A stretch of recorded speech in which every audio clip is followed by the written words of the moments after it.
बिहार विधानसभा चुनाव 2025 से पहले महागठबंधन के भीतर से बड़ी खबर सामने आई है। कांग्रेस पार्टी, जिसने 2020 में 70 सीटों पर चुनाव लड़ा था, अब सिर्फ 58 सीटों पर मैदान में उतर सकती है, यानी पिछली बार से 12 सीटें कम। क्यों घट गई कांग्रेस की सीटें? क्या लालू यादव की राजनीतिक चाल इसके पीछे है? आइए समझते हैं पूरी कहानी।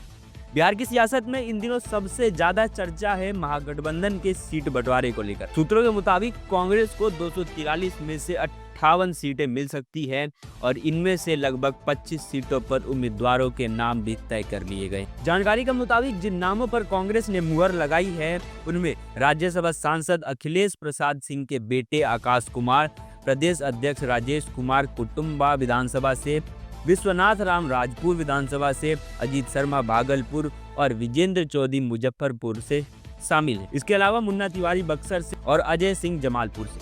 ऐसे पुराने चेहरे भी मैदान में दिखाई दे सकते हैं, लेकिन पार्टी के भीतर सब कुछ ठीक नहीं चल रहा है। कांग्रेस के दो मौजूदा विधायक मुरारी प्रसाद गौतम और सिद्धार्थ सौरव पार्टी से बगावत कर चुके हैं और खबर है कि ये दोनों बीजेपी की टिकट पर चुनाव लड़ सकते हैं। कांग्रेस की सीटों में इस कमी के पीछे कहा जा रहा है कि लालू यादव की पकड़ और राजनीतिक रणनीति अहम भूमिका निभा रही। लालू यादव का गांधी परिवार पर गहरा असर हमेशा से रहा है और अब वही असर बिहार की सीटों के समीकरण में दिखाई दे रहा है।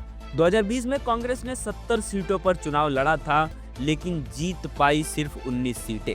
वोट शेयर रहा 9.48%। राजद ने उस चुनाव में 75 सीटें जीतकर 23% वोट शेयर हासिल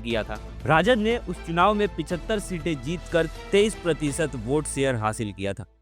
वाम दलों ने भी 16 सीटें पाई, लेकिन कांग्रेस पिछड़ गई, क्योंकि कम सीटों में बेहतर प्रदर्शन करना ही पार्टी की साख बचाने का रास्ता है। दूसरी ओर राजद और वाम दल चाहते हैं कि महागठबंधन का समीकरण जीत के फॉर्मूले पर टिका रहे। उधर एनडीए की तरफ से बीजेपी और जदयू पहले ही जमीन पर एक्टिव मोड में है। तेजस्वी यादव का हर परिवार को सरकारी नौकरी वाला वादा महागठबंधन को उम्मीद दे रहा है, लेकिन कांग्रेस के घटते प्रभाव से उसकी ताकत में सेंध लग सकती है। कांग्रेस के सामने अब बड़ा सवाल यही है, क्या 58 सीटों में पार्टी कोई नया चमत्कार दिखा पाएगी या फिर 2020 की तरह इस बार भी महागठबंधन के भीतर कमजोर कड़ी बनकर रह जाएगी। सीटें भले घट गई हों, लेकिन बिहार का राजनीतिक तापमान बढ़ता जा रहा है। अब देखना यह है कि कांग्रेस कम सीटों के बावजूद दिल जीतने की लड़ाई जीत पाती है या नहीं। मैं हूं अंकित सिंह और आप देख रहे हैं सियासत लाइव। बने रहिए हमारे साथ, क्योंकि बिहार की सियासत में हर मोड़ पर खबर बदल रही। धन्यवाद।